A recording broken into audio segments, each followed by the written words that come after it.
All right, welcome everybody. Today we have a special guest here. Joining me today is Zoras. Hi, listeners. Hi. So it's great to have you. The reason Zoras is joining today is because he is our second two Key Cup champion. Huge congratulations on that. I know we've already spoken about it, but congrats. How are you feeling? This actually happened earlier today. The game wrapped up. We managed to get on stream pretty Yeah, quickly here. no, thank you. And first of all, thanks again for organizing. I think it was very well organized and a lot of fun. Uh, and yeah, it's a great feeling for sure to win. I was, um, I guess, like uh, the final was very close and could really have gone either way. So I'm feeling also lucky to be the one that ended up winning the game. Yeah, absolutely. Well, it's my pleasure, and yeah, definitely well deserved. And yeah, like you say, when it's such a close game, it feels like it could be anyone's game. But yeah, you definitely pulled through, and made it yours. So yeah, let's get into it. Let's talk about. So the main thing we want to do here today is go over that finals game because it was a great game and four excellent players, obviously. But first, I want to say a little intro for anyone who's not familiar, just to review the tournament itself. And then we're going to take a quick look at Zoras' first round game, because that was also a really close game and a really good game. So let's get into it. So this was the second two key cup. The first one that we did was a live event that took place when the Mind Sports Olympiad Grand Prix canceled the Terra Mystica event. So we did this as an alternative, and the format is basically it's a 16-player single elimination tournament. So four-player games for the first round, and then each winner from those games goes on to a four-player game to play in the finals. So the whole tournament is just 5 games, and as a live event, that means it's no more than about 4 hours long. So the idea is to keep it manageable for the players and for the organizer, for myself. Um, so this was the second iteration. We did a turn-based tournament this time, and we got a really great turnout this time too. I just pulled up the player list here, the seedings from the original tournament. The 16 players to qualify here are all really high-rated players. I mean, the 16th player to qualify here, Ryan the Man, is practically a 600 rated player that time and actually made the finals. I think he's been ranked as high as number 2 overall. So just a really strong field across the board. So I just wanted to highlight that. I mean, it's quite a thing to have been the one to make it through the first round and through the second round and to claim the victory here. So again, huge congrats to Zoras for that. And then let me Oh switch yes, it was a over. Oh, sorry. Go it go ahead. it, it was a very strong tournament for sure, and Oh yeah. I think I didn't face any of the top three, so other people did, did help me with that. But no, overall it was like the two games I played were very high level. Yeah, yeah, and that was the idea. I think that was the way that so we let Board Game Arena do the seeding automatically, and I think that's why it split up. I think it took the first seeded player and then it skipped it over to the fifth seeded player. It like seeded evenly across the rankings, if that makes sense. But Yeah, actually, none of those top three players who are rated higher than you going into it, is just as far as current elo, made the finals. I think two of them got a close second, maybe, but yeah, they actually didn't even make the finals, which again speaks to just how strong the field was. But yeah. So very pleased with the turnout, and seems like we had a lot of really good games. So for let's see, gonna make sure everybody can actually see what I'm looking at. Here it is. So for the first round game you played in Zoras, you were this was the setup.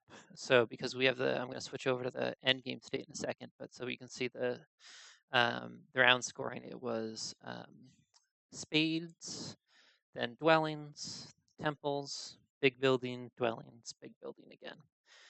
And so this is what that ended up looking like at the end here. And hopefully you can all see my screen. So the first thing to notice is the scores. 155, 154, 154, 153. Have you ever played in such a close game before? Have you ever had such a close result? Yeah, no, I don't think so. I think that's just crazy close. I mean, sometimes you have two-player very close, or but to have the four-player within 2 points to have like a tie at second, 1 point away is absolutely crazy. And even though like that really show how much it could have been either player's game. I'm still think that Super Xarni probably should have win the this game. I think that I haven't reviewed it, but I had the feeling that he had the best chance in the sixth round. But yeah, Well, I would trust your feeling on that entirely. And yeah, one thing I noticed when clicking through the replay briefly myself, I was loosely following around with the first round games. I actually ended up following the finals very closely. It was a really good game.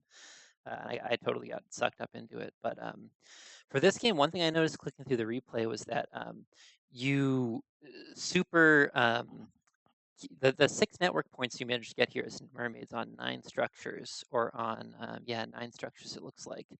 Um, you didn't chance your way into those. You actually blocked Super Charney's connection here in the south. Is that right? yeah, that was a funny thing where Super was kind of delaying passing in order to denying me the bonus, but by doing so, was allowing me to pass for the spade bonus, which was the spade that blocked his connection. So that was I suppose probably he was aware of this and it was the choice that he made, but it was probably a very difficult choice to do. Yeah, yeah, um, yeah. Such a close result. So, is there anything else you wanted to highlight about this game? I mean, maybe just give Uh, us the overview. I mean, anyone looking at it can see, it's a pretty tall game. Not very many structures built. A lot of cult yeah, points. You managed to get a bunch of first and seconds on cults. But yeah, what was the general game plan and how did it all play out? yeah. I think one funny fact about this game is the game plan I followed there was very close to a game that I stream as a caster. I was more a caster than a streamer. Actually, it was on a Fire 2 open game, um, and there was this nobody playing the mermaids, and all game long I was sure that he had the terrible game, and I said that many times during the stream, and it turned out that he won and that nobody turned out to be Barnwell. It Oh, no wasn't way. known at the time, That's pretty so it funny. was a. And I was then kind of fascinated by how you did it, and I spent a long time like not understanding, and but I feel like recently I finally got a bit more how to play small games, and I when I saw the setup, I thought that was a good one for this, and very similar game to what he did actually. So uh, this is the how I came to that game plan. So what about it looked good for a small footprint plan? Like I'm assuming you mean the bonus tiles, something about the cult rewards as well, or what anything in particular? Uh, yeah, so I think the last event being the big building, it's not a too it's not too high scoring event for peak someone will go wide. It's easy to use when you're playing a tall game. For the mermaids, the fact that there's the pass shipping bonus that you can uh, base your game plan, a lot of your game plan around and the scoring around. Um, and if I remember well, there wasn't much in terms of um, called spade that were available, and Yeah, so I can actually go back to the setup here. It looks like no yeah, spades on the Colts at all. Yeah. no, no, exactly. So it means that if you're going wide, like all of those spades, you have to pay through digging. And if you're darkling, that's not a problem. But if you're a mermaid, that can end up being very expensive. And if you can use that power instead for coins, that may worth it. Nice. Okay, very cool. Yeah, well, speaking of small games, you ended up, I think rather than keep the suspense on, I think we're gonna give a quick overview of the finals game, and then you can go through how it played out, if you're okay with that. Is there anything else you want to say about the first round game before we moved on? I know. I think we can move to the final. Okay, and actually, there's something I want to say about the first round games. This was, the closest game I think I've ever seen, but the closest game in the tournament. But it wasn't the only tie. We had a tie for second place here between Rudy and Supercharny, and then we actually had three of the four first round games featured a tie for second place, which is pretty nutty. I don't. It seems very unlikely that that would happen, but in general, there's a lot of really close results, and then there's three ties for first place, which is crazy to me. Yeah. It Um, reminds the first Terra Mystica, where there was in the oh semifinal yeah, yeah, two yeah, ties for first place in the two of the four table. So yeah, I suppose that's more likely to happen in the higher level. It's kind of a testimony that people that people kind of have a similar skill level. I really yeah. and that Totally, totally. Yeah, people in this community know how to make it interesting. Yeah, I mean, this is something I've been thinking about lately too. I mean, this is a little bit of a digression. I promise we will get to the actual finals recap here shortly, but I've been wondering lately how much of that is like sort of self-correcting within the game. Like in a really high-level game, the whole table can sort of tell who's in the lead. I think evaluating who's in the lead in the early and mid game is probably much much more is done much better at a very high level table. So I wonder how much of that is about close results versus just a thoughtful auction and then really high level gameplay. Do no, you I ever think do you have any thoughts on that? no, I think that's a very good point. That if you see someone like who looks to be ahead, you're more likely to try to give lead to another player and so on. So that could be that's a factor. That's not just the fact that the auction was fair. It's also how the game in the end was played. Yeah, that makes sense. Cool, cool. All right, well, enough delaying. Let's get to the main event here. How do I? All right, so here we are, looking at the setup. So I guess I'm gonna show what faction selection was before we start talking here. So Halai puts in Darklings, Fat Panda puts in Cultists, and then Zoras, you put in Engineers. So you're welcoming a little bit of a friendly color wheel here, and then Ryan the man puts in Nomads in fourth seat. So we end up with a Cultist sandwich here. Um, so when you saw this and when you were looking through the auction, what were your initial thoughts and what were you is there anything that jumped out at you before you ended up actually getting assigned your faction? Yeah, it's funny because the one thing I thought was the sandwich will allow cultists to play a tall game, like will kind of force them into playing a tall game. And I, since it was on my mind because of the first game, I thought it would be funny to play them, and I was happy to get them at the end of the auction. So that's like the one thing I thought about this at first. Nice. Okay. Cool. I was curious. I assumed that was kind of on your mind from the start here. I'm gonna try to click through so it shows us. Sometimes watching replays, the auctions can take a bit here. Let's see how we do this. There we go. So it assigns the factions. So right from the very beginning, you were looking and you were thinking about playing them tall, huh? Yes, and even more so, like the Darkling will start on the shipping bonus, so like you know that he's going to take the north very fast. So Right, at that right, right. time, I knew that expansion will be very hard. Again, there's one cold spade. It depends on round three, so um, getting more than one cold spade seemed difficult. Maybe you get it. Maybe you can get two, but even then, it seems that you're going to have to dig almost every hex that you take. So Yep.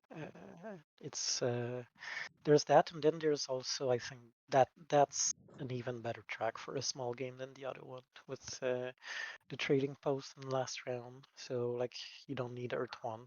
Uh, you can do well without Earth One. Big building around 5 for cultists I thought was great because they have a scoring SH. So if you can do both big building, it's going to be a lot of points. And then the dwelling around 4, strangely, I thought was interesting for a tall game because it means that while the other will be busy to spread out, you can have a quick round and pass first and have the coins and use the coins action to get your big building up, which worked perfectly in the game in the end. But I that's kind of this sequence I thought was looking really good for a tall game for cultist. Okay. Uh, I guess the other feature of the setup is that it's uh, the bonus are really low coins. You have like the dwelling and the spade, but that's it.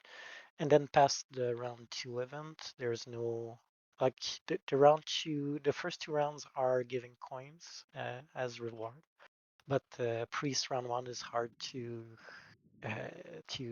do, and the earth cult like probably like it's going to be cultists will be able to use that round better than the others, and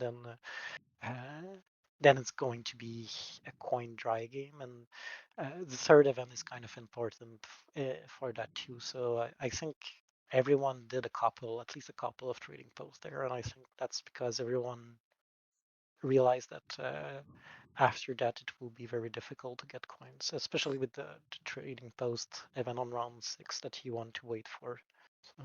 Yeah, totally. And then yeah, those bonus tiles, just looking so light on coins, missing the two really coin-rich scrolls there, the bonus tiles. So yeah, yep, yeah, and like you said, that's exactly how it played out. So all right, so let's look at opening placements. So I'm gonna actually turn animations on because I find that a little easier.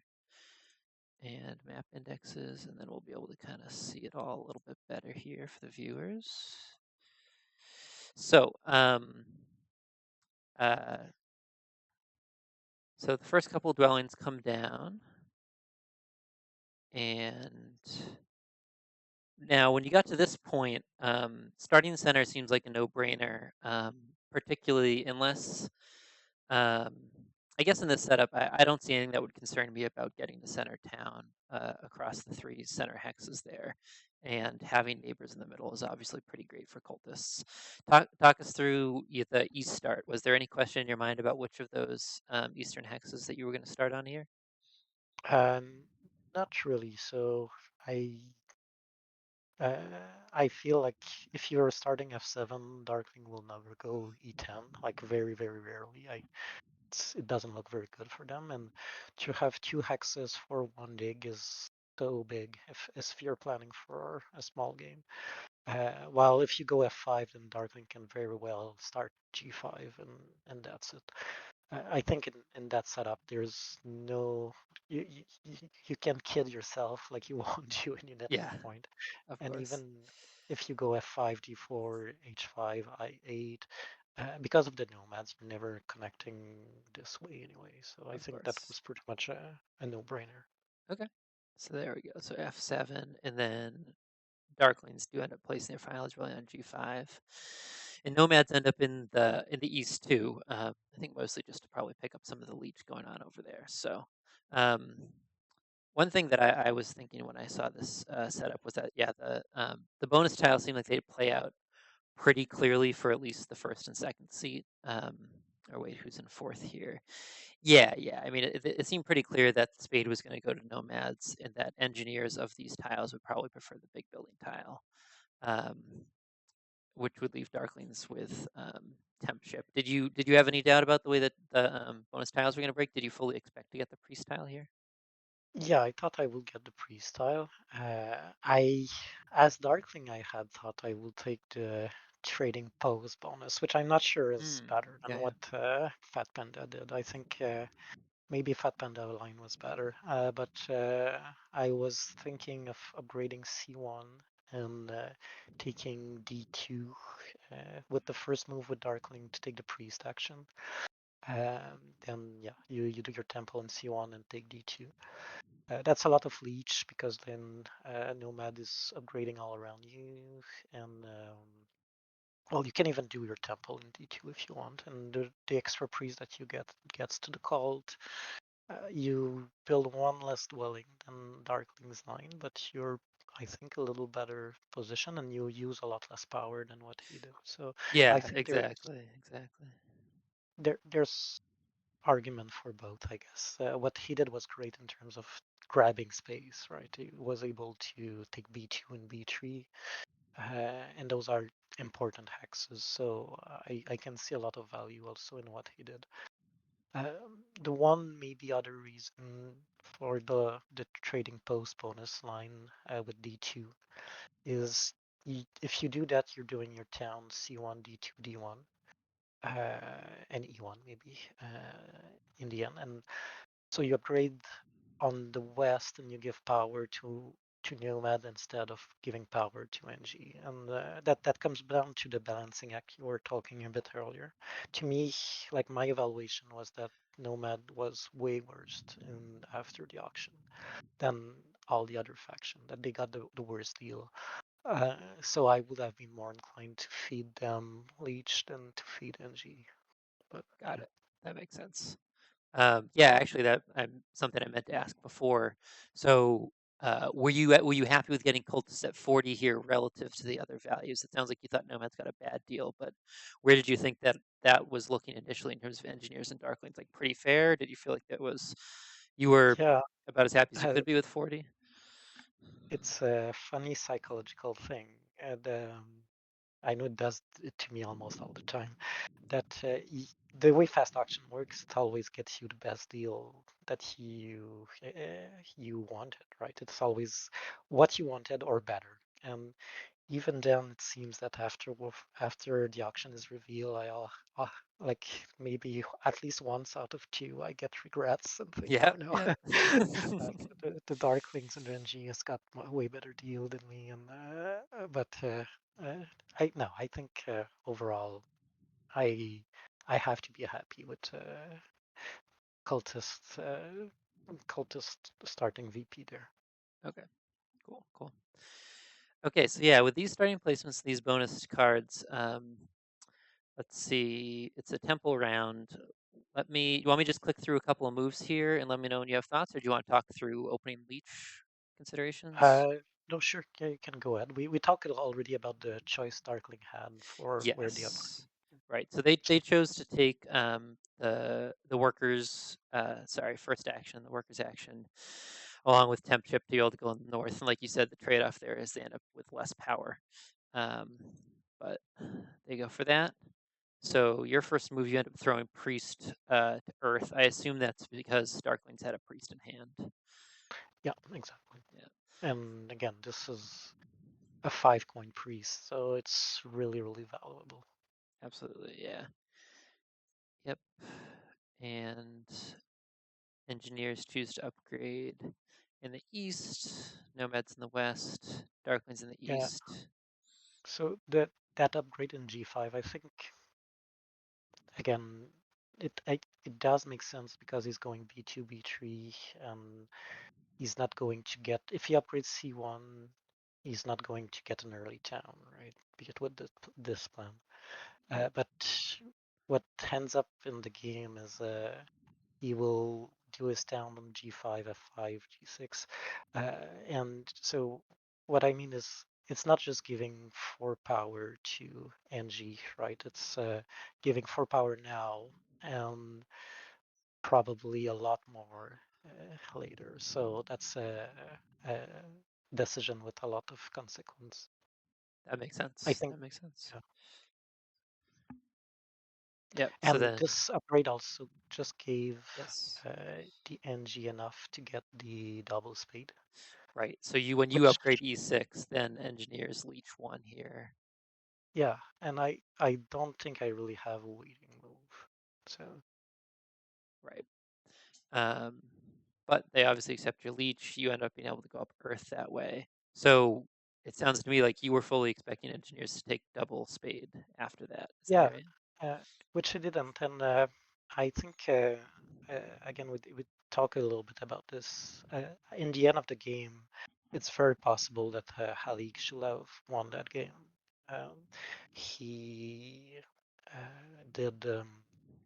I think, but what he told me was that he had like an oversight where he thought that the for cult win for cultist was 24 point, when of course actually it's 32. Yep. Uh, Yeah. and because of that, he was a little less careful in calculating because he thought he was winning easily. Um, he probably, I expect, missed the bet a line that will have been winning for him. I haven't looked back to really puzzle it out, but I feel like he should probably have won. So uh, the, the the fact that I was expecting the double dig doesn't mean that his line wasn't better. Um, he what he did is play the track absolutely perfectly because he Right. was Right. able to get two temple this round and then double dig next round for the dig ground, and that's a lot of points. And with the amount of leech that he's getting, I think it's a very sensible decision, very I think very valuable decision. It's you can make a case for it for sure. Yeah. That makes sense. That makes sense. So, so yeah. So, but what that does mean is that it leaves you with just enough power once engineers upgrade in the east to get double dig yourself, and that must have been a pretty nice. That break must have felt pretty good.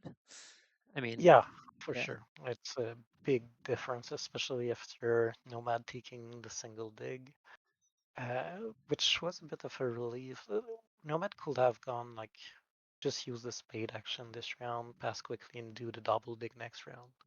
I thought that's what he will do, but when he jump on the single dig, it means that either me or NG will get the double dig next round, and um, so that was what was at stake. But to get it this round, even if you don't get the points from the spade round next round, it's still a lot of dwelling to get out, and Oh, I definitely. was Yeah. happy with that.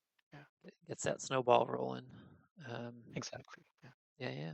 Okay. So, and I mean, looking at your leech position in the first round here, you're just surrounded everywhere. Everywhere you're building, everywhere you're upgrading. A lot of places in the center there, you even have some of your upgrades are giving leech to two players. So I mean, I think it's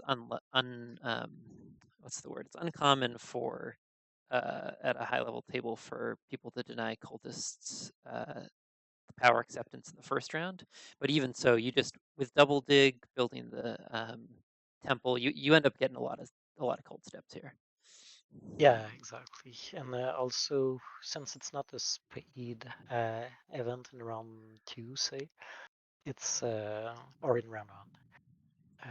It's even easier for people to accept leech. Sometimes if the fourth step gives you something and the third step gives you nothing, that's where you get denied because like they stall you at the third step. Right, But right, right, exactly. here there wasn't really any reason to not just give me one more coin next round. So yeah, Right. So you end up shooting right up the Earth track, and at the same time, you've managed to upgrade E6 before engineers upgrades. You end up getting a good amount of leech of your own there too.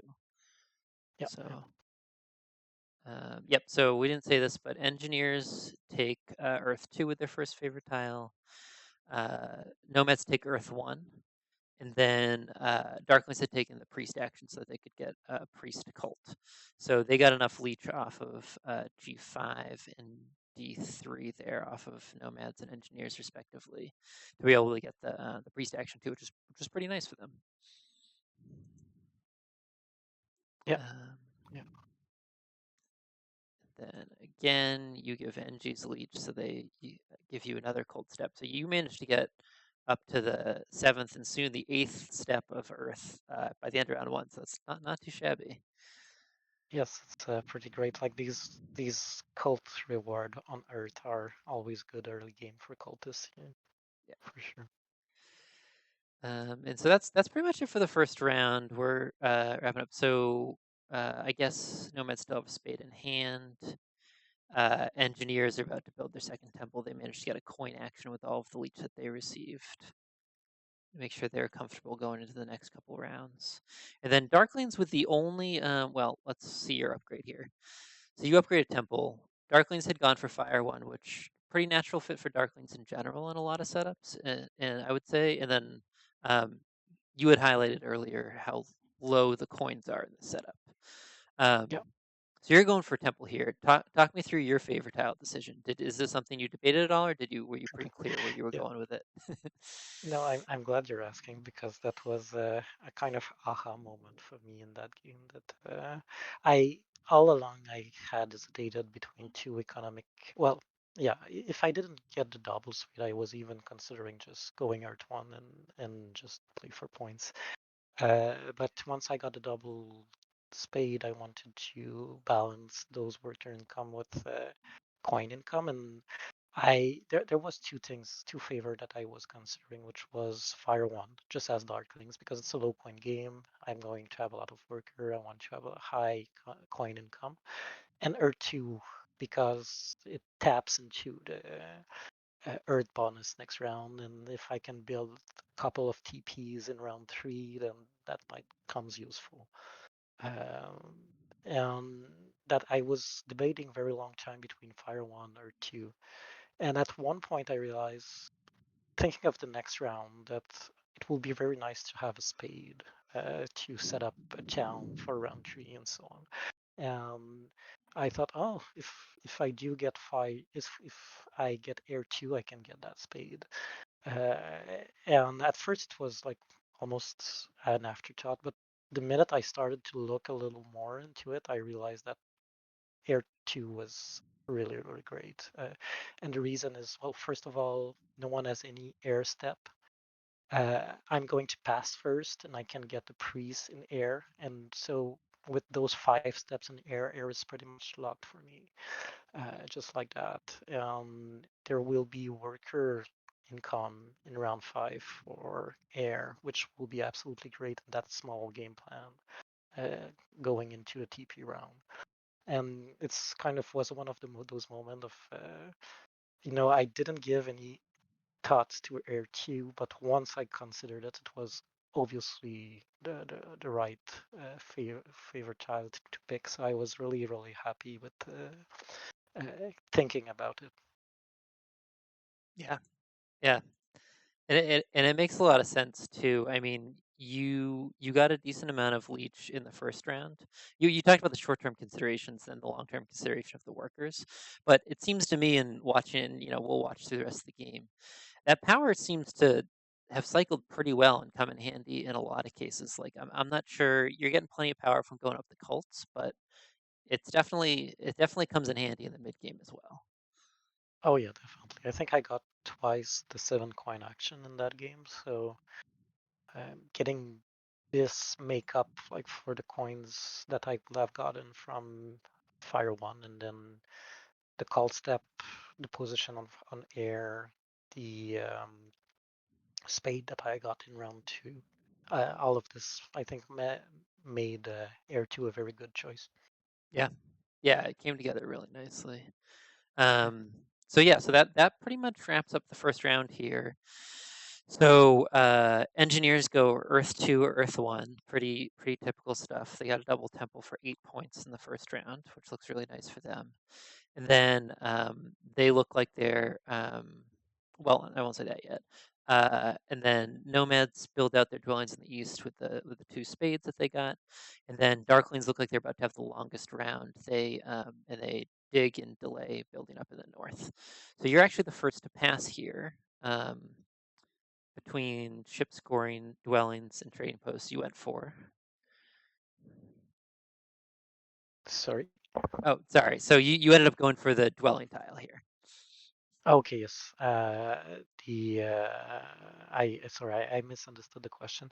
Uh, yeah, so I guess none of these bonus are kind of looking super good economically. But I'm going to end up the round with a lot of dwellings down, so four, maybe five. And I was happy to play a very greedy bonus game, so it kind of made a lot of sense.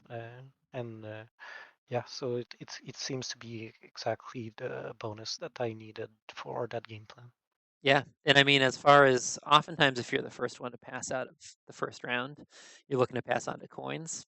And in this game, 3 coins on the bonus tile is a lot of coins. Yeah, no, that totally, yeah. So engineers pass right behind you. They pass on to the priest. So it looks like they're in line for the double dig power action next round. And sorry, nomads pass right after that. And then Darklings just build out their dwellings in the north. Now that they've seen everything, they know exactly what they can do, and they pass on to the spade for round 2. So coming out of round 1, you mentioned you wanted to get that priest to air right off the bat, um, and already it just looks like you're in such a strong economic position. You've got 4 workers in hand, 9 coins in hand, and pretty much full power bowl there, with a lot of income coming in between all the dwellings you have down and then this cult reward. How are you looking at how are you feeling at this stage in the game?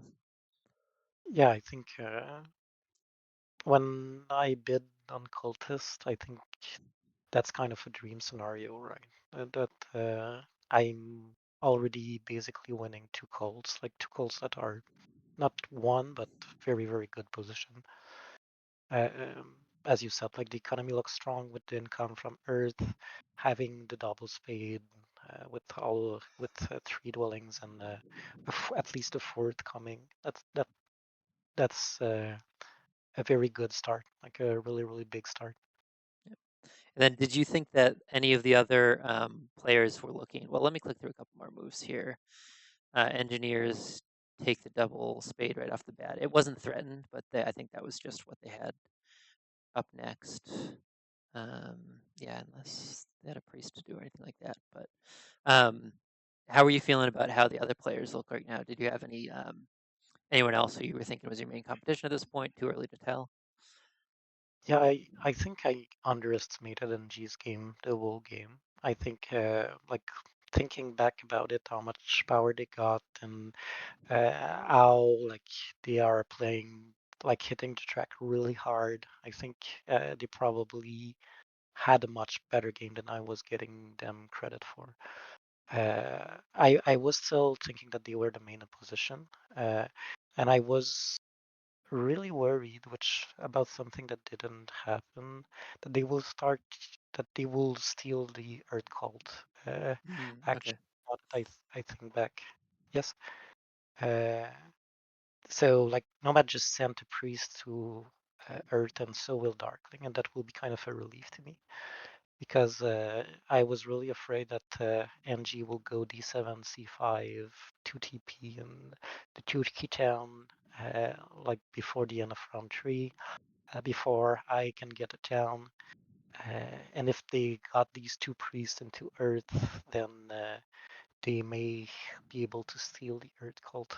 So that was my main concern at that point. Okay. And yeah, and that makes perfect sense. So, and that will come.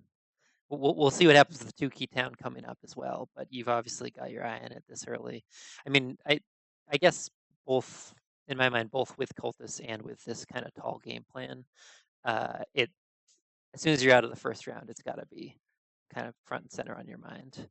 So, Yeah, were no, you exactly. were thinking you could get it round 3 pretty comfortably here? I would imagine. Was that the I plan? no, I didn't thought comfortably. I knew that Okay. NG were uh, threatening to go for it, and I gave a lot of attention to that. And funny thing is, I think I didn't realize that Darkling would actually get it.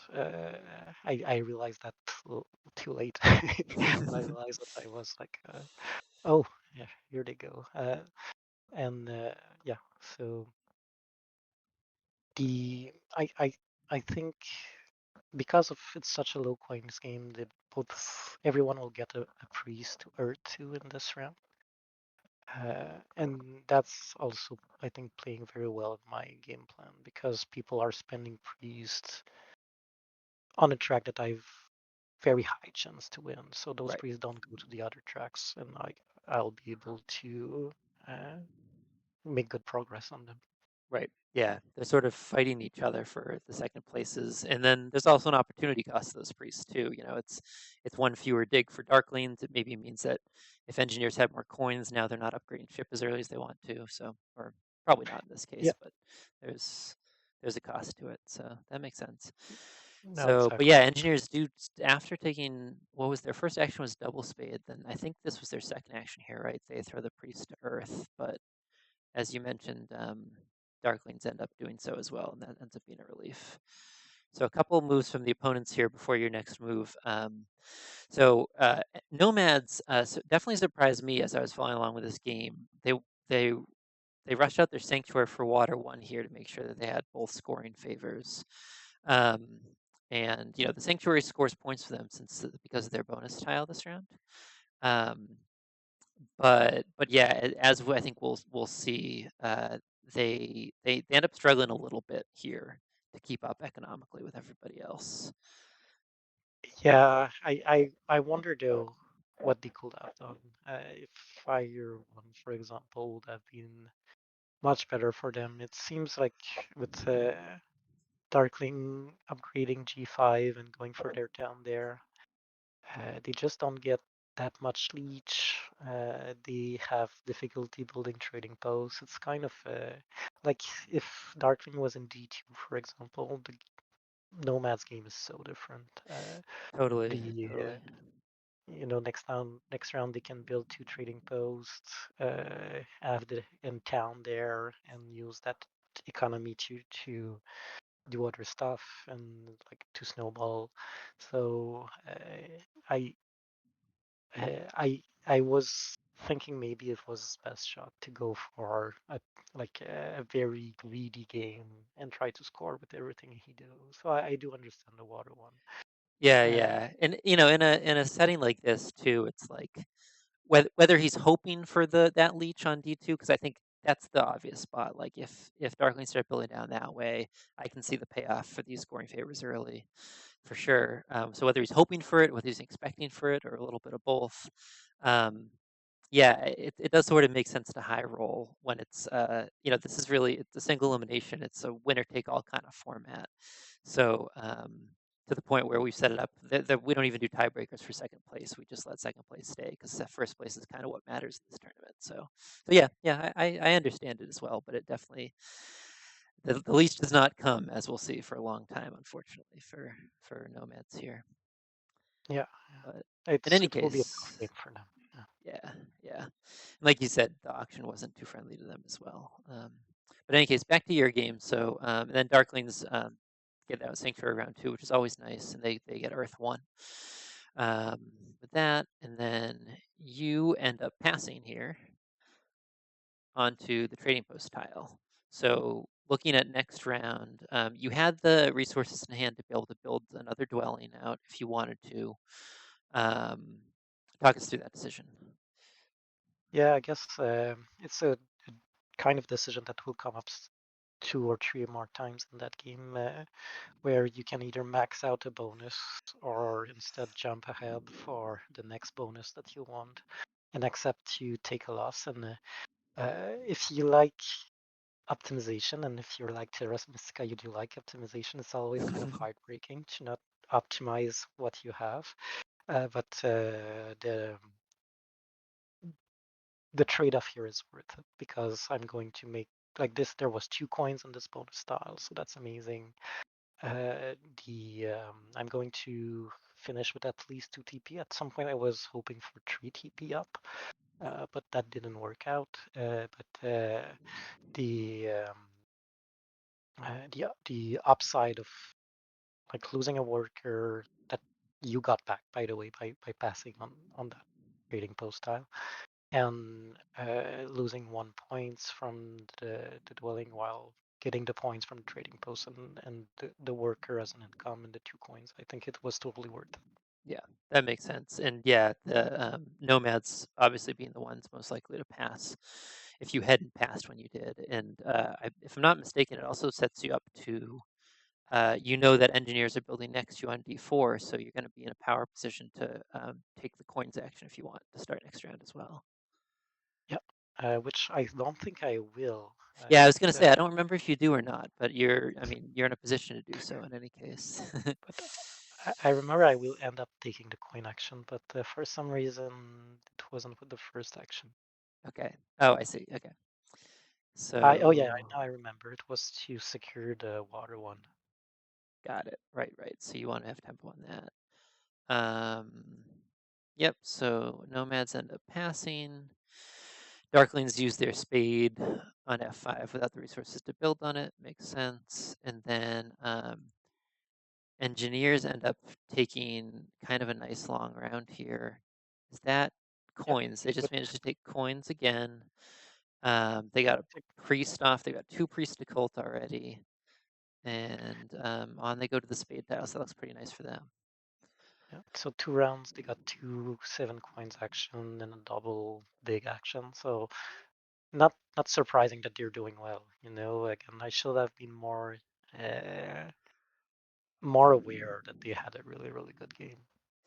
I feel like I don't have the depth of experience that you do, but at the same, I've played plenty of this game myself, and I feel like no matter how many times I try to convince myself of it, looking at engineers' resources, it's so hard to have your engineer goggles on and say, that's like twice as many resources as everybody else. It's almost like engineers are passing to the next round with, six workers and I don't even know how many coins, but because they A could lot. just do so much with their resources. But at least for me, Yeah, no matter how many times I tell myself, gotta count those as extra resources, and never, unless I'm playing engineers myself, it's really hard to properly evaluate. So I don't know, maybe that's and that's just me. very true. But anyways, I'm talking to the guy who wrote the ultimate guide to engineers here. So um, okay, so yeah, so you're up first. We're into the third round, this training post round. So one thing to point out right now is that we've talked about your cult position here on Earth and on air, but we got a couple of water rewards coming up, and you're currently on step 0 on water. Now that's obviously going to change somewhat, but coming into this round, you have the trading post tile, bonus tile. You talked about considerations for water one, two key towns. Is that mostly what's on your mind at this point? What are you thinking at this point in the game? Yeah. So water one is priority. I mean, I'm playing for this event on the round 6. I'm playing a tile game. I don't have earth one. I need water one. That's clear. Um, and I was hoping to get water one without doing the sanctuary yet. So there was 2 reasons. I wanted a second temple to use the priest. I thought the priest will come handy to attack the call, to upgrade technology, which is the other thing you want to do often with the tall game. Although I didn't ended up doing it much, but that's one thing that was on my mind. Um, and yes, I also wanted to be greedy in terms of points and keep the sanctuary for when it will score on round 5. So to get round 5 sanctuary for air 1, which will be good as a favorite tile too. I think that's what I wanted out of this round. Got it. All right. So let's watch it play out. So you upgrade here. As far as water one pressure, looking at this here, I can imagine engineers taking it this round. Nomads already have it. Darklings, it looks like it would be, they could afford it, but it would probably be sacrificing a lot. But there's no use. You've got tempo on them for it, so there's no use messing around, I suppose. Yeah, and the only Let's other so the other consideration was that the only other player who could take the coins was Angie right. at that point. And they are all swimming in so many coins that thought I thought maybe they will still take it because coins are so important, but I thought it was a correct bet for me. Yeah, I I also had a lot of workers and didn't necessarily need them this round, the that coins. makes So sense. Makes yeah, sense. So you upgrade, and then like you say, the coins action comes back around to you, which is great. You're flush with resources. So yeah, I'm gonna click through this round probably a little bit faster. Definitely stop me if there's anything you want to highlight as we go here. But uh-oh, is Chrome crashing again? No. Okay. So you mentioned that this was coming up, but at this point, Darklings have their sanctuary and 2 dwellings down. They give you a nice power opportunity there, which you have to deny based on your power cycling, it looks like. But at this point, it looks like they do have tempo on the 2 key town if they want it. Um, did you 1, 2, 3, 4, 5 to 4? Okay, so at this point they're already ahead of you, so you couldn't have. Obviously, you need to take water 1 first here, right? Yeah. So you do that. Yeah, no, it's at that point that I realized that I was using the two key down clearly to Darklings if Yep, he wants them, and I think it looked good too. Well, I don't think he's ending up with that many call points, but like with the reward on the water cult, and I was at that point I was expecting that he will take it, and totally. uh, Otherwise, what, like a coin town maybe? But yeah, yeah, 2 key looks pretty nice. I mean, it's just such a strong town. You know, that's the name of the tournament, also. So, yeah, you know, it is. it's a kind of it's a known thing within the community just how powerful, and this so often the first town someone takes in the game, almost regardless of their game plan, ends up being 2 key, with some exceptions. But um, so yeah, I'm clicking along here just to move it along a little bit. But yep, as you can see, Darklings do end up upgrading, giving plenty of power away, taking the 2 key town. So they end up getting 4 or 5 power off of it as well immediately. And yeah, it Yeah, looks really nice for them. Um, yeah, and you again, this is something you mentioned earlier, but we haven't seen NG's upgrade their trading posts yet. They go ahead and take up Priest actually. Um, but with the low coin setup and with this round 3 event, a lot of folks are going to be leaving a couple of trading posts up at the end of the round, which you don't always see. I feel like that's more likely to look good at a high level game. Um, but yeah, anyways, yeah, and it's setup dependent, right? Here, totally. the fact that it's so a dry game from now on in terms of coins, it made a lot of sense to want to have some trading post up. Right. Nomad's first to pass. So a little bit of a sad pass there. They went on the ship scoring tile, so they got power off it. They ended up getting no points, no ship upgrades that round, and they pass on to temp ship going into a dwelling round. So things just kind of continue to look like they're not working out for nomads. They do have those 2 trading posts up. They've got enough dwellings to build out on some natural hexes, but as we'll see, some of their hexes end up being threatened as well. So Little's continuing to have a bit of a rough time there. Yeah, the Darklings will push kind of on the accelerator. I think it upgrades his shipping right now, if I remember well. Yeah, I And remember he's, finding that a very surprising move. Then it became obvious with the Cold Spade coming in what was happening there. yeah, he's really like beelining the B4 hacks to beat Nomad to it, Yep. which I don't know his pre-situation well enough. I mean, sometimes there can be a case to give Nomad B4 and take A9 instead with Darklings. It's just one more dig, and if you're flush with Priest, that may worth it because then you have like a friend for trading post Oh, that makes in the sense. Yeah. device. But I think he was lacking the Priest to take A9 this turn. Yeah, I think rushing. It's round 3. It looks to me like focusing on the trading posts and getting out the town was sort of instead of getting another temple up. I feel like otherwise having a sanctuary and temple up at the end of round 3 can look really nice for Darklings a lot, but Yeah, other yeah, priorities in that's this true. game. So, but that coin income is going to be really important. I think those 2 trading posts stay up for a considerable amount of the rest of the game. So, Yeah, um, oops, I clicked too fast there. Sorry, but your next move, you end up being able to throw your priest to water here. So you got these 2 cult rewards coming up. How are you thinking about those at this point? Yeah, actually, like that's like my first probably bizarre move that I go to because I felt like thing had like yeah, I did lose the two key town, but otherwise things I felt were breaking pretty well for me. I was liking my game a lot, and I think at that point I started to look at what could go wrong. That you kind of start to see ghosts and see like to be afraid of threats, like to try to prevent any source of possible threat, even if it didn't make full sense from the other player. Uh, and here I want to take the double spade. And I want to take e4, which will I end up doing, which is weird, in a way, because uh, you see if I do d8, take the town for called the call town. Then I get two spades. I can put those two spades on e4, get that hex easily.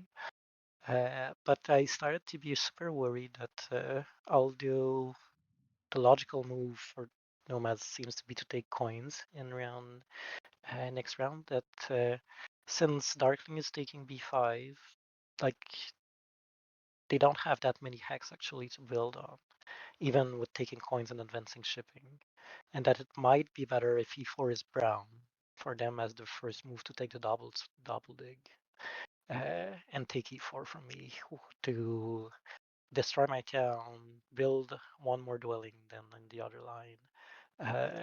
And I mean, it's not completely foolish. I think it was possible, and it was even though that I don't think that's what I would have done as Nomad, but it really got into my head, and at some point I decided that I didn't want to take that risk. So that's why I ended up taking E4 here.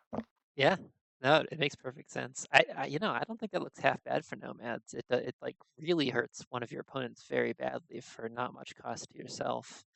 And right now, nomads don't have any neighbors. Like if they wanted to, I guess there's no reason to build the trading post really. But if they wanted to get this town out or something, they don't have that unless they dig there.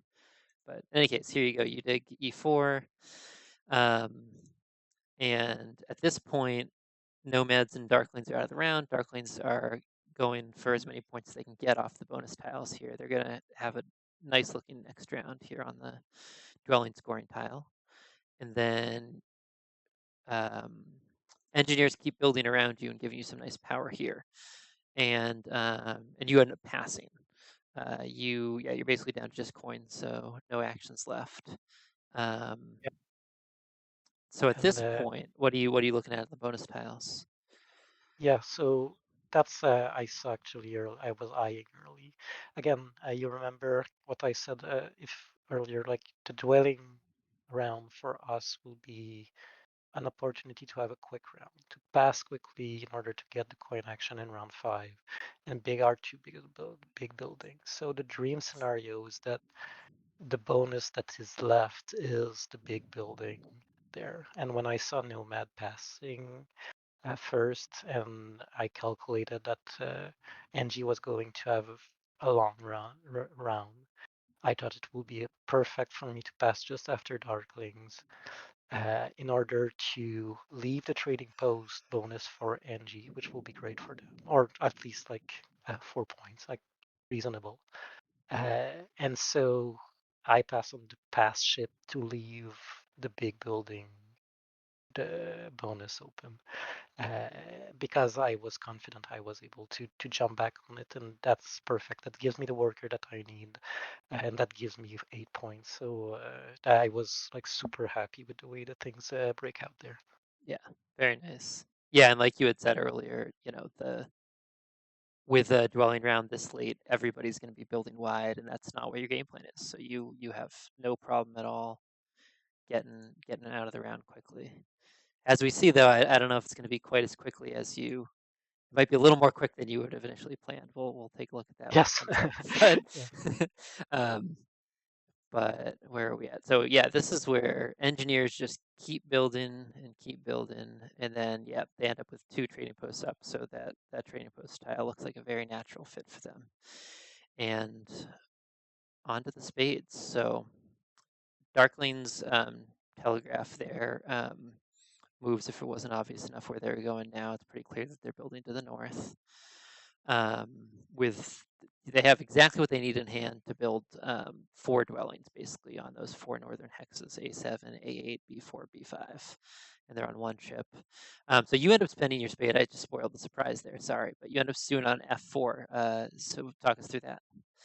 Yeah, that's a silly thing too with the double dip. I end up like I never expected to use another spade in that game. So I have 1 spade and I have no terrain that will that I can turn brown with 1 spade. So I felt that this was kind of a lost spade in the end. And I thought E11 is certainly hurting no one.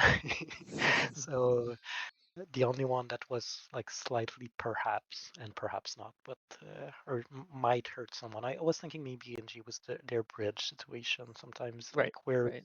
their third bridge is going. Cold like one F4 uh, and to have a town without a bridge, which again maybe they don't care. Which but yeah, that's long story short. That's what was going Yeah, on. yeah, makes sense. And then NG's on 1 ship, able to kind of start accessing those southern hexes. So, like you had mentioned, nomads take coins. So, quick pause here. We're 3 rounds through. Um, and let's see here. Sorry, just looking. And we're about an hour into the stream, so we're doing great here. So, so at this point in the game, the scores are actually pretty tight. Engineers were back quite a bit, but they've got Earth One, Water One, and they built out a couple of trading posts on Water One last round, and they picked up an 8-point town last round. So they're looking better on points now too, and everything's actually looking pretty tight top to bottom at this point in terms of just raw scores. Um, Yeah, and she has a lot of dwelling coming this round. So yes, they're definitely catching up. And as you said, at that point, I thought Darklings look pretty good. I still worried about them for not getting Water One because it will be such an important favor for last round. But apart from that, they seem that they will be connecting and beating nomads on network. So that's probably like in your game plan as Darkling, those are things that you check, right? That's something that you were hoping to achieve and that he's in a very good shape to achieve. yeah, and with not bad cold position either. So yeah, so Yeah, Darkling's definitely absolutely. looking a bit scary here as well. So here come the 4-point dwellings for Darklings. Um, you build out your town. Ever any doubt in your mind as to what town this was going to be? No, no. I guess yeah, maybe because I'm on shipping bonus, there could be a question about the shipping town. But no, I thought that the cult was pretty nice. There might be like in retrospect. No, I first time this pop into my mind, but I wonder if I would have been better to advance ship twice and delay this down for next round. Yeah, Uh, yeah. Let's see, because who else? Yeah, I guess no one else was really threatening town too strongly this round. Yeah, that's interesting. Because yeah, as you're alluding to, you only ended up being able to advance shipping once and before passing out of the round to be safe. So let's watch it play out. yeah, Sorry, what were you saying? uh, yes, I just wanted to flag that I did my worst mistake also of the game Oh no, there, let's which hear it. was by total paranoia that I decided to use my cold bomb on Earth Oh, yep, to yep. top Earth. Uh, and I was afraid of a crazy stuff, which was something that I think had zero chance of actually happening. But I guess I was kind of looking of ways that I could lose that game. You know, when I saw that the big building bonus was open, just as I was dreaming of all game for this round 5, uh, I got really excited and I thought that's my game to lose at this point. And I Yep, I started yep. to fight to look very hard to ways to lose that game. And one thing I was afraid again, crazy, not not make sense, but Darkling sending a priest to water for the which that makes sense, and I think we'll actually end up doing that. But then giving a temple for water one, topping water, using the cold step on Earth, and then his first move, because I want the coin first move next round, and then his first move next round is to another temple for Earth 3. And Right, right, I uh, that's like destroys my game totally, but totally. it probably destroys the Darkling game too. So I should not have worried about that. But Well, but I I mean, but temples, I can see where some of it comes from because I mean, temple water too for Darklings here is not unreasonable. I mean, Air One is the next favor they could certainly go for, but there's points to be had on the cults. Like you said, it would help them get the cult bonus. It would swing water, so yeah, maybe a little paranoid, but it's not like it's without any kind of consideration. guess you're very kind. Thank you. Well, in any case, you did it. You call that the biggest mistake of the game. You get 3 power from it. Yeah. But yeah, you were thinking otherwise, just to continue working up air to get those workers, maybe. Well, it's more like using a keyed problem without it being threatened, like in again an unexpected way. Right, Later on, right. will give me a lot of problem in the final to not I have see. I key see. to react. So like if yeah, so that was the problem. Okay, got it. Okay, well, in any case, you secure your 8 points.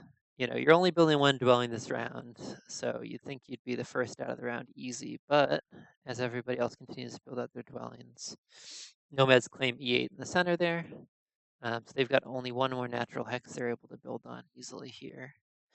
Darklings build B5, and now, Darklings have an obvious additional dwelling they could build, but um, y- sorry, I jumped the gun there again. But that big building tile is looking really nice. I assume that you were worried that Darklings would pass on to the big building tile ahead of you if you didn't pass here. Um, So darklings are nomads too. I mean, it's oh, pretty or good for nomads. nomads Okay. too. Yeah. Yep. Yep. So either way, like I didn't want to take a chance, and yes, it would have been very nice to upgrade shipping still, but the coin that I save will be useful, and the trade-off again, this bonus is just so important for me. At 8 points, 2 workers, there's even one coin on it. I mean, what else do you want? Yeah. That's about as good as it gets. And so you had alluded to this earlier as well, but so because you're cultists, because it's a big building round and you're on the big building tile, and because you're going to take a scoring favor with your sanctuary, you're basically building 2 buildings for a total of, I think it works out to 32 points. Is that right?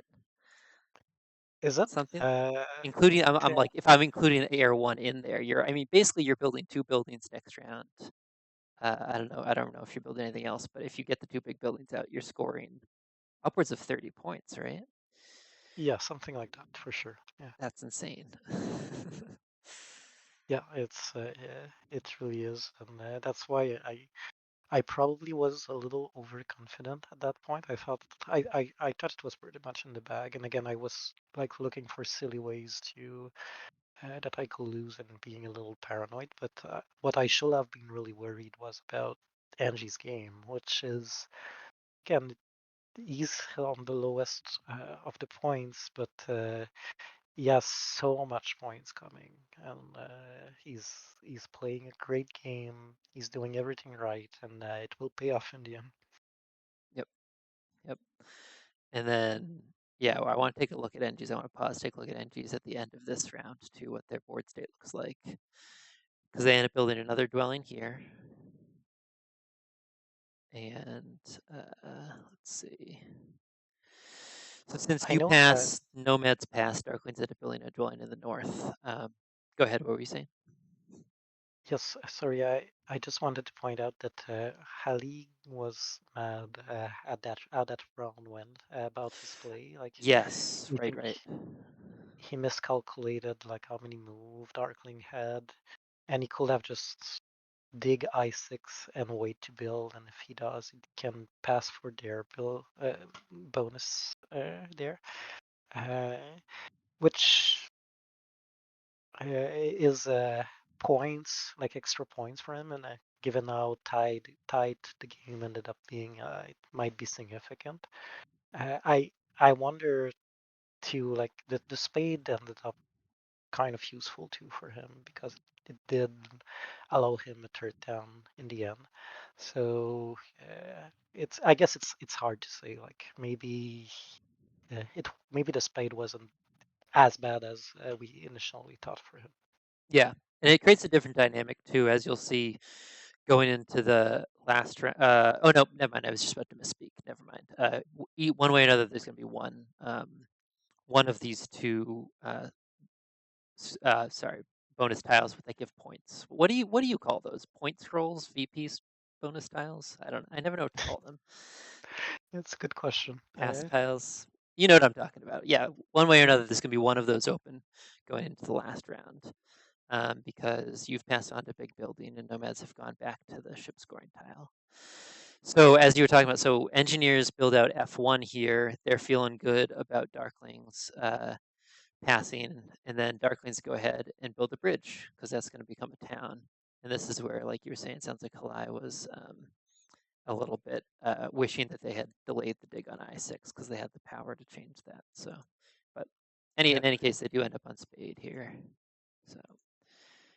And Darkling's pass. So Darkling's also playing the bonus tiles pretty nicely. yeah. I think they've Continue managed to get their quite a lot of points too. no, totally. They continue to their good game for sure. Okay, so now here we are, the round you've been dreaming of. Do you want to make any comments? Do you want to watch it play out? What do you think? Yeah, I think we can go along and see. The, I the I guess it was I definitely was very excited to play it out.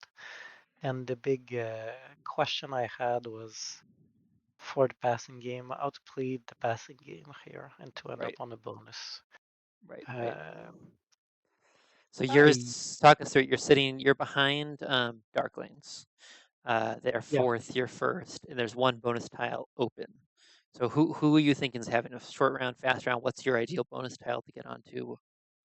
the dwelling bonus is not very good for us Of because course.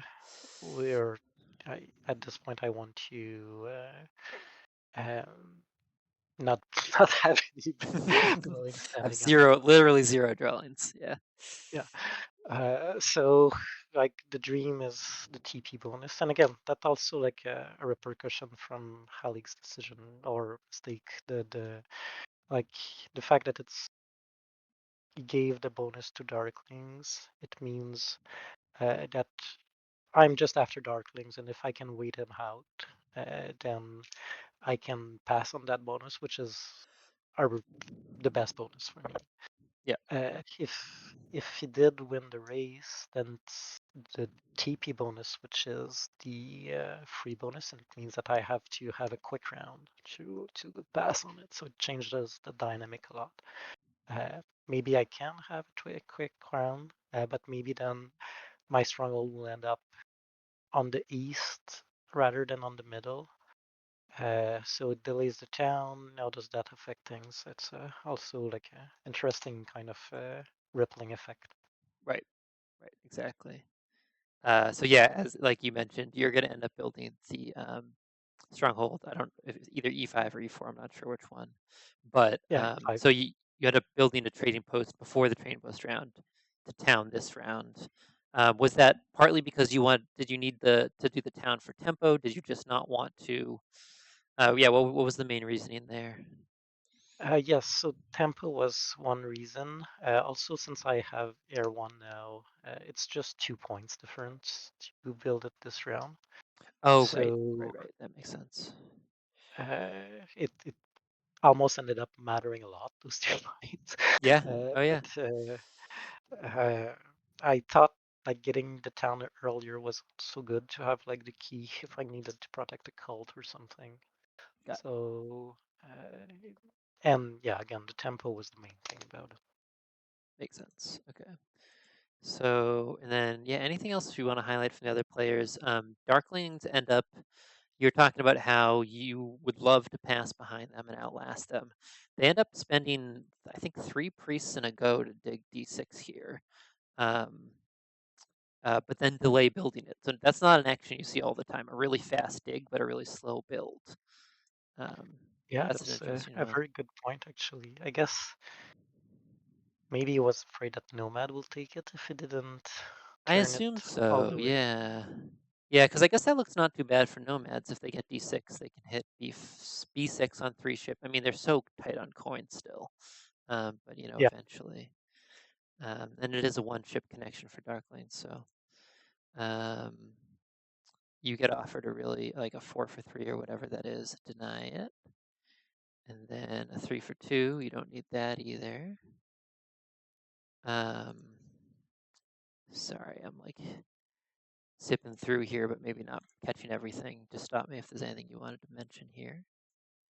sure. Uh, Maybe one thing interesting is the Darklings game plan. I didn't expect them to go for the stronghold. And maybe it was correct, but I was surprised by this. And for me, it was good because he was wasting a lot of tempo. Again, it was also becoming very clear that what how many moves he had remaining. So I was happy about that. Right. Okay. So at this point, you're already expecting the stronghold from Darklings based on what they're doing. Maybe I just jumped the gun. I didn't expect it until they did, Okay. actually. Okay. Just what once it happened, then it became very clear what they had left. Yeah, yeah. Yeah. Yeah. I understand. Okay. And then the nomads get their stronghold out this round, score points for it, and then secure their town space in the south there. So they're looking like a 2 town game plan. And engineers also building out both their big buildings this round. So no bridges on the board yet, but they for their stronghold, but they do take Air 1 with their sanctuary.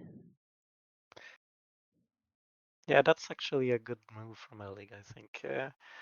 I I think when you build your stronghold, you feel that you have to have at least a bridge on, and maybe put a lot of pressure on yourself. And I I didn't thought about it first, but when he played it, I realized that it was good because he wants the town there, and he's scoring the 5 points. So now he doesn't need any dig to get the town. Um, and you just need the bridge to actually tell. So that I thought it was making a lot of sense from him. Yeah, yeah, totally.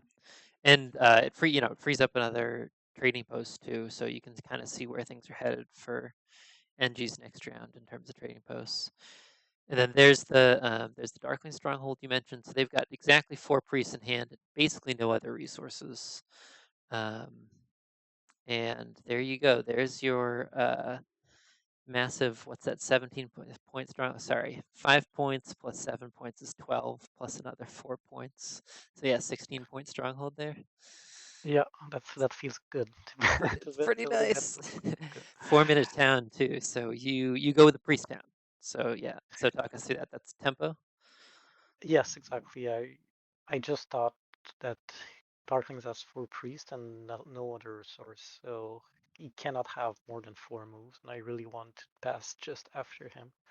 So uh, otherwise, I would have gone for the 11 pointers, but here it felt like the to make the guaranteed of passing after Darkling, I thought was perfect. Yep. Yeah, makes sense. Yeah, with a 2 town game plan, a tall game plan like this, scoring what is it, 17 points for towns alone, looks pretty good. Looks pretty Yeah, good. So nomads are the first out of the round here. They're holding off on both their towns till the next round, and so their round 6 ends up looking nice, but I think it's just a little bit too little, too late. And then yeah, here's where engineers, so they end up using the spade on F2. At this point, to me, it starts looking like, well, that's probably going to be a town over there. Did you how at what point did you realize this was looking like a 3 town engineer plan? yeah. I guess same as you when it did build F2. I was, to be honest, like I I wasn't sure it was the right plan for him. I thought that the double dig on H2 would be very expensive, that he needed coins. But again, I think I was wrong on this. I think he showed that it was a very efficient plan. Yeah, yeah, yeah. To me, this was where engineers definitely started looking a little extra scary. Um, okay, so then That's you, yeah. Oh, go the ahead. priest Sorry. there to fire. I was very happy to do it because it gets me uh, above nomads and darklings, and I thought that was great. But Yep, that's on huge. hindsight, I think it may have been a mistake. Um, I should have seen that there was a good chance that darkling will pass fast, and it means that I have to convert a priest to a worker. Oh, I So see. Okay, so you could have just upgraded ship. It looks like. either upgrade ship or even I maybe the right move was to advance one on fire, and that's kind of Oh, I thought interesting. thought like, oh, that would have been clever. Yeah, yeah. But I thought about it too late. And the idea is that Nomad is taking the coins as their first action. I don't think Darklings wants to send another priest to the cult. And I'm going to pass before NG probably if it all like go as with the no Darklings quick pass. So I'm going to be able to use my first move of next round to send the priest to fire. Uh, the spot will still be open, and I will have gained a priest by not having to convert one to worker. Okay, interesting. And then does that had you counted once you came up with the idea? Had you counted and you end up having enough enough workers next round, anyways? I guess. Do you end up doing priest workers next round? I don't know. Uh, I don't I remember. think, We'll see. yeah, But uh, basically, what you're saying is it could have been a free priest back or like a free cult step. yeah, Yeah. which again was mattering a lot at the end. Yeah. But yeah, so I needed to do what I thought was I was doing on next round, which ended up being different in the end. But I was thinking two trading posts and two advanced digging. So I need 8 workers, and with the worker on the trading post bonus, I have exactly that. Got it. Okay. Makes sense. Okay. And so engineers, what did they do? They threw priest air. And then, yep, Darklings are the fast passed as you expected. So they want to get on ship scoring. And your dreams continue coming true here. Some air 1 points as well. So 118 going into round 6, not too shabby at all. And engineers get their bonus tile as well. Now, so that's a really nice bonus tile for engineers too. So Yeah, they end up having but 11 workers going into the final round here. yeah, and I like when I started the round 6, then I realized that they had a good game, but then were really threatening to win.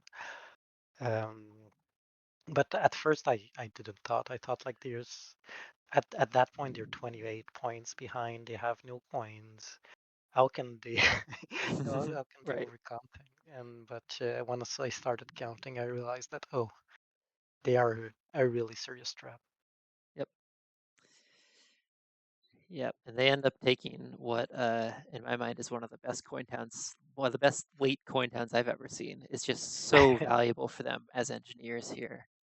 Oh yeah, Um, And did they do that first? I don't remember. Okay, but in any case, you're just going to build out your trading posts. Are there any like sequencing? Like, what are the sequencing considerations here? How the end game gets pretty complex. I think we yeah, could probably I talk about it for about 2 hours, and I'm not even sure you've had time to exactly. process it all yet, because, like I said, this literally happened earlier today. But so I think we want to maybe not dive into it. Maybe that's a video for another day. But at No, this exactly. point, at least, what are like the broad sequencing considerations here? How are you planning your moves? Yeah, so I was trying to not give power to NG that wasn't necessary. So if he accepts this one, it gives me a step. He doesn't get the 2 power, and also there's a good chance that he will get a leech offer from somewhere else. Uh, so yeah, I was trying to. That's what I had in mind, at least. Okay. And in terms of sequencing, what will become very important will be how the calls play out. As I said, I just have one key, and there's two spots open on air. So, and she has two priests right now. You can send those two priests to air to tie me there. So that's a consideration. And in some line, he will build a temple, which he ended up doing. So we can top that cult if you want. And then the same thing can be true too about the water calls, surprisingly. So if he's sending two priests to water, getting water tree, and getting a priest action, can top water. If, for example, if I send a priest to air to protect air, Right. um, and then that's where the key stuff is getting important. Uh, and I will end up like doing another line, attacking fire, actually, and then there's also all kinds of consideration about how he can respond to that attack. And that's kind of again the all the forest of lines in which we won't go into. But that's basically like that. I think the cult is really what to be watching here from the cultist perspective. Got it. All right, so let's watch a couple moves then. So yeah, engineers scoring 6-point trading posts looks very nice for them. Nomads are gonna just build out their towns here. They take 11 pointer. No reason to mess around with the resources. They just need points right now. More towns coming in. So Darklings go for, I'm not actually sure what that is. The coins down, Coin yeah. town. Okay.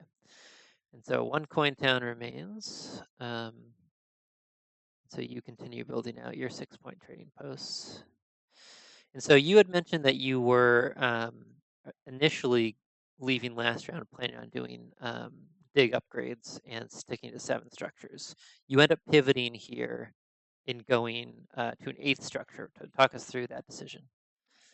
Yeah, I think I realized that if I was doing that, um, NG was very threatening to win the game, even more threatening. So the way I calculated it was that he can either attack air or attack water, again, as we've discussed. But he can only attack one of the two, but he also has tempo, so he can just wait me out, and when he see which one of the two I don't top, he attacks it. So I felt the only response that I could give to this was to actually attack fire. Because again, he can only respond on one cult. So if I do attack fire, all of a sudden I can. That's the way to protect water and air. uh, Got it. so, so and I thought like if I advance ship and do a temple for fire 2, and that frees another trading post that I can do. So that's 9 points. That's 3 points short of the 2 advanced dig, which is 12 points. But if I get a 4 point swing on the cold, it worth it. It's Okay. one more Yeah. point, which is valuable because again, he could have come as 1 point short in that game if he Wow. played the. So yeah, Yeah. What a nutty end game. This is pretty crazy. So you prioritize fire 3 on your very next action here, right? You take yeah. fire 3. And And I wanted to did take you it quickly because he could yeah, have fire tree. Maybe that's one right, of the way he right. could have win. I don't know. If he had just beat you to it. But see, he didn't he wanted to build out H2. Yeah, I'm not sure about engineer sequencing here, but yeah, the coin town is looking so good for them in this position. They still have 9 workers after building some Yeah, structures here, which is just so crazy. And part of that's the cult reward and the bonus tile, I suppose. But yeah, in any case, like it's a pretty nutty end game. And yeah, here's that coin down I keep talking about. So you take fire 3. You got denied the cult step again. Did you get any one to accept your leech in the last round here, or was it all just power? Uh, I'm so not did I sure I get saw any? one yet. Like, did you end up getting any of your cultist cult bumps in this Oh last no, yeah, round? Everyone everyone did denied. decline. Yeah, yeah. All right. So again, just towns getting built out. Nomads now take a power town. They must see what's left with their resources and how to spend them all. Engineers building towards that southern town.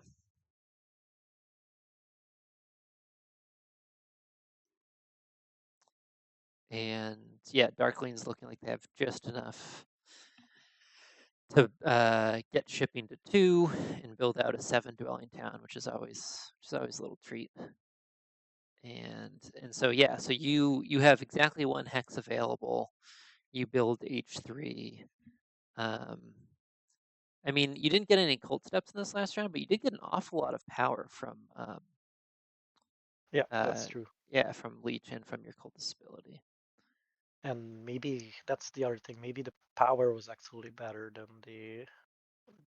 the call step to some extent.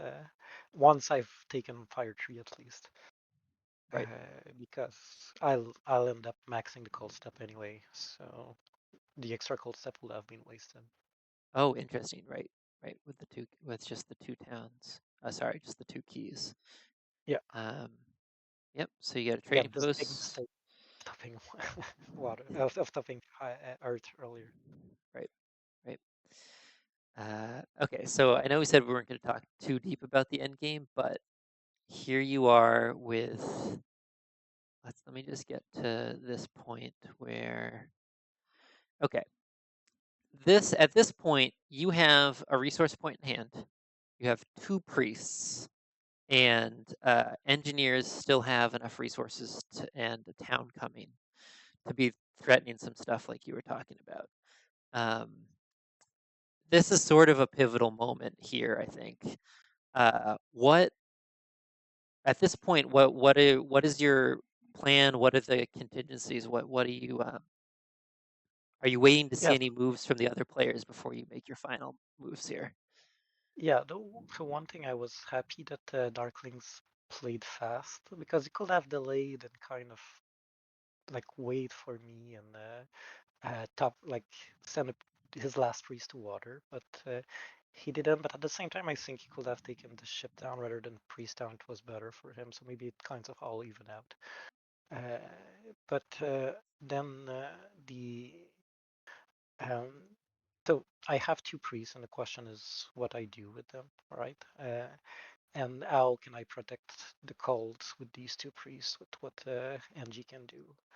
Um, So I don't want to use my last key again because that's kind of giving out my hand on where I am. So I'll end up sending the priest to fire as a kind of useful waiting move to like again try to get a little more information. Okay. Yeah, let's see it. So you send the priest to fire. And that was when Alik did that build at TP in H2. He said GG Zoras. And I was like, in my mind, I was, oh, I don't know if he had figured it all, but for me, it wasn't clear yet that it was over at all. And I agonize over that decision of accepting the power or not.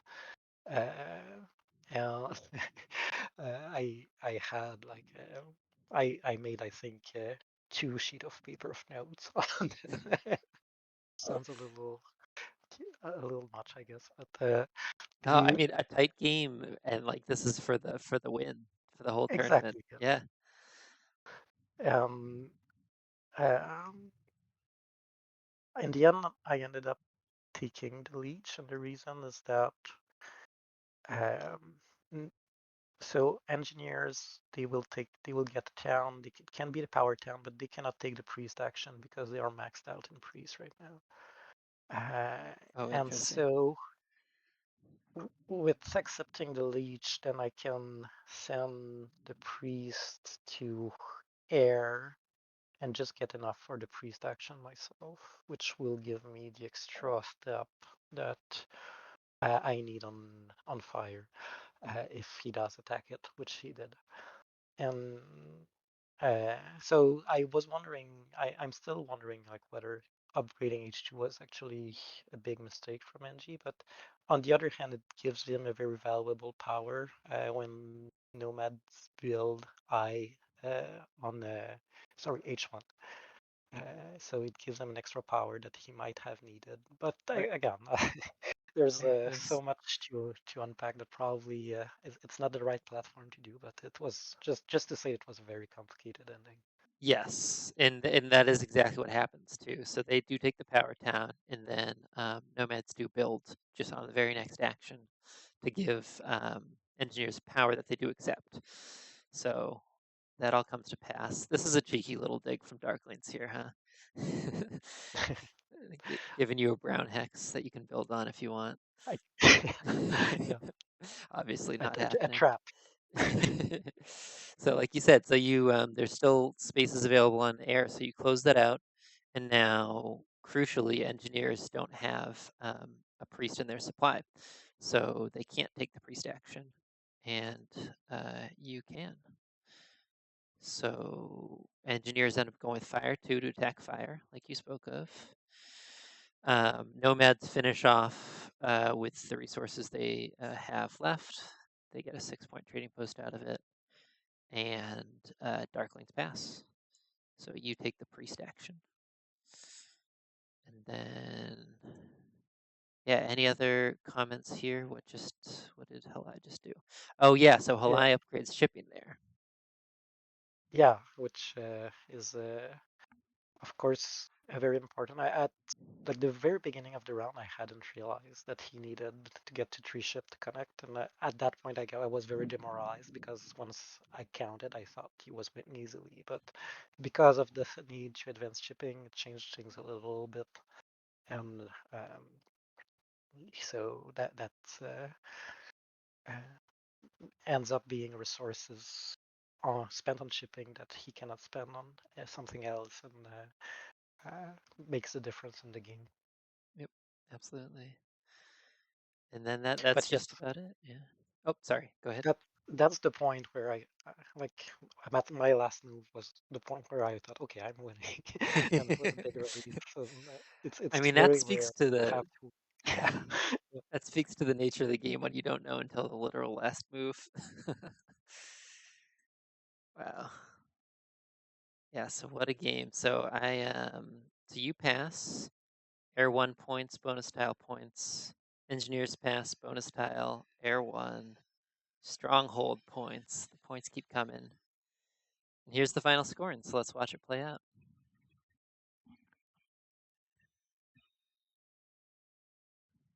I feel like I should put on some music or something. Drum rolls.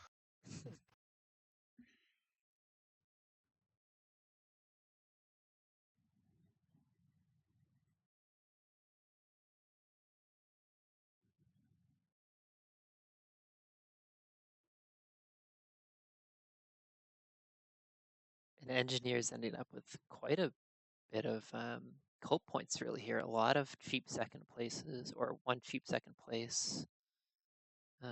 Yeah. I ended up sending 5 priests to cult, Yep. with still 3 ships upgrade. So he did a lot, and then he really built a lot.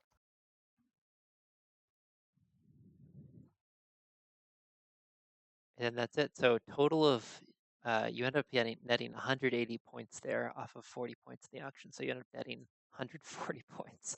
It's a huge game. And engineers just 3 points behind you. With Darkling's not that far behind actually as well. Well, Um, he had a good game, the whole game, right? I think it's not surprising that he ends up with a good score. yeah, absolutely. So that's it. So 180 point 8 structure cultist game. Again, huge congratulations. I'm gonna just flip back real quick to that tab if I can here. Yeah, we still got it up here with the depth of field here, and to make it out of the first round and to put on a performance like that in the final round, it's no small feat. So congratulations. I hope you have a Thank way you. to at least a small way to celebrate the win. Yeah, yeah. I treated myself to a glass of scotch Very tonight, nice. Very nice. and yeah, no, thank you. It was a real nice tournament. Again, thank you for the organization. I think very well organized. And this was a fun conversation too. I really enjoyed it. Yes, me too. It was really nice talking to you and hearing your thoughts on it and getting to watch through such a crazy and good, well played game all around. Yeah, awesome. So a couple of things I just wanted to, for anyone who's made it this far into the video, just speak for a minute or two here on the future of the tournament. So this is the second iteration of the Two Key Cup. Um, I think it was a real success this time. The player pool. I'm still going to solicit some feedback from everybody and make sure people had fun, see what we can do differently, see if there's any changes we want to make. But I think this went well enough that we definitely want to do it again. And we already have the next live tournament on the schedule as well. So the plan moving forwards is, unless my life situation or work situation changes dramatically, I think I can commit to organizing 4 of these a year. So it's going to be alternating turn-based and real-time. So it'll be spread out throughout the year. We'll do 2 of each, 2 live tournaments and 2 turn-based tournaments of this format. So I'm excited. Um, Yeah, I'm looking forward for it, both to play in the turn base and to watch the live one. So yes, awesome. very interesting. Yeah, yeah, and yeah, like I said, my pleasure. Thank you for the kind words. It means a lot. Um, so yeah, I think that'll just about wrap it up. I'll put some links in the video description here with a link to the upcoming tournament, the live one.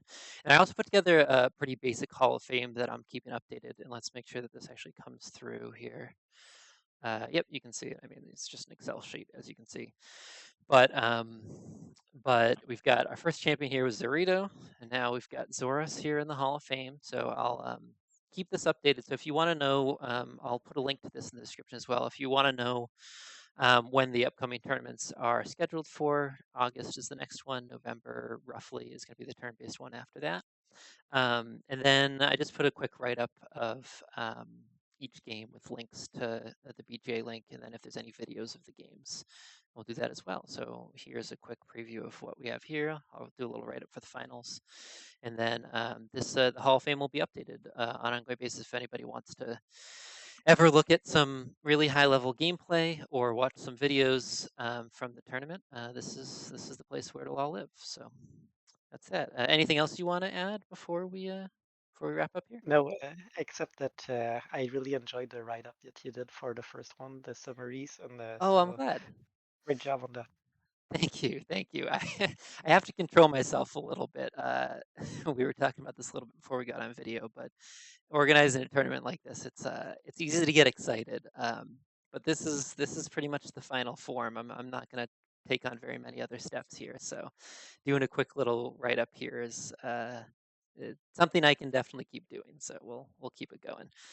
But yeah, like I said, definitely I'll leave the link there. I'll post it on Discord for folks too. So if you want to ever go back and rewatch some of these high level games, or if you want to see what's coming up next or who's won, the Zoras's name will be here forevermore, enshrined as the second champion of the Two Cup. So congratulations.